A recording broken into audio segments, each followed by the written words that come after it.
Hi, and welcome to another episode of Instavision.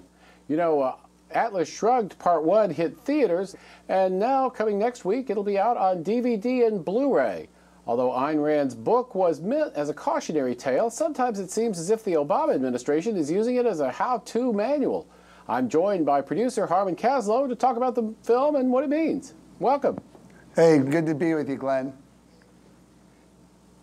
So, you know, my biggest concern, I guess if I were you, in putting this movie out on DVD, and for that matter, just putting this movie out at all, would be, why should people buy it when they can see the same thing by just turning on the news? I mean, you know, what's with that?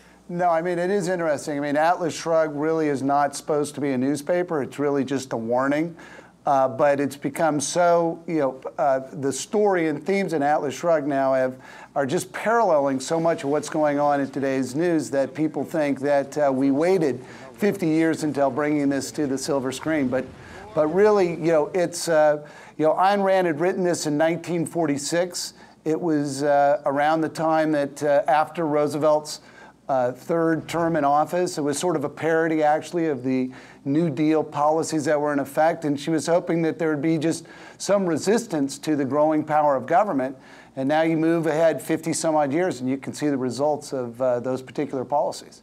Yeah, it really is absolutely amazing. I mean, even to little details that were sort of background things in Atlas Shrugged that you see happening, you know, houses being bulldozed and turned into farmland in Detroit and things like that. It's just really striking. So what's the reaction been to bring it out on DVD and Blu-ray? Well, we've gotten a lot of support from the Tea Party and other groups like that really have embraced the message of the film. They found a connection, with what we're doing. Fox Home Video is distributing the DVD through the big box retailers. Their orders are exceeding their expectation, and then online at www.atlasshruggedmovie.com/DVD, we're getting an enormous response to the pre-orders for the DVD. So we feel very good about it. There's a huge audience that's read this book, and I think that the book was so inspiring and influential in their lives that now that they have an opportunity to see a cinematic version of it, they're genuinely embracing it, and we feel very good about the support we're getting. Well, it's funny because I got my screener copy in the mail a couple of weeks ago, and I remember looking at it. Somehow it seemed to me that this is a film to be watched on DVD more than in a theater. I'm not sure why I got that sense, but I remember sort of feeling that way about it. Have other people said that? Well, I think people went to go see it in the theater because it became really a community event for them. They wanted to be in an environment where they watched this film and be with like-minded people. At the same token, I mean, the book had such an incredible effect on their lives that having it on DVD gives them an opportunity to sort of really dwell on it, take their time through the movie, stop it. Also, in addition, on the DVD, you'll be able to hear commentary from John Aglioloro. I mean, this is a man who got the rights 20 years ago. It was at a time when the book had been a subject of a survey and had come in as the second most influential book right behind the Bible. Had great expectations that Hollywood would want to make this film. They never did, and really in the spirit of individualism, which is, again, one of the themes right out of the book, he's made the film. And it's just an incredible story and journey that he's been through. And those are the sorts of things you get to experience on a DVD. And I think that you're right. I think a lot of people will embrace the film in even a greater sense than they did the theatrical version.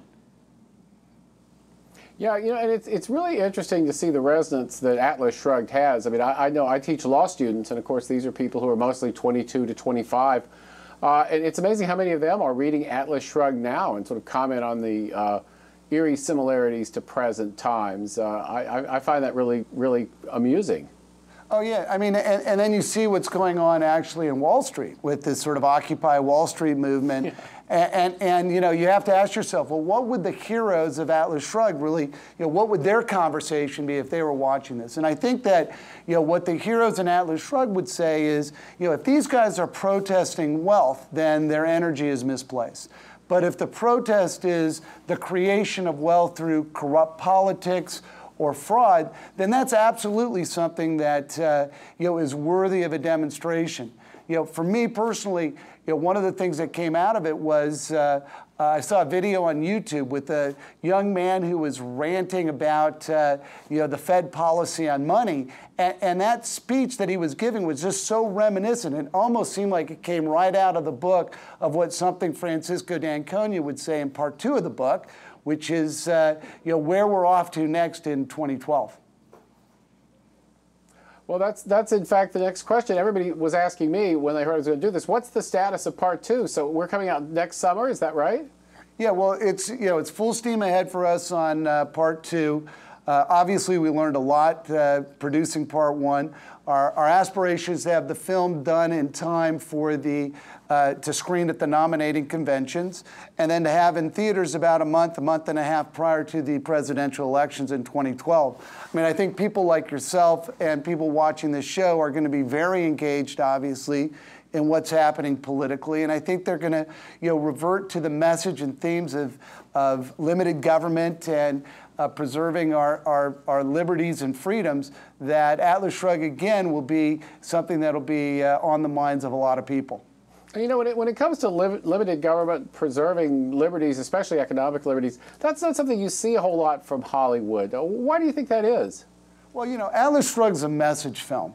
And Hollywood typically does not, or very rarely, will make a film that has a message as compelling as this. I mean, they're really in the popcorn entertainment business, and I think they're afraid, in a lot of ways, of taking a position that might be offensive, or it might be,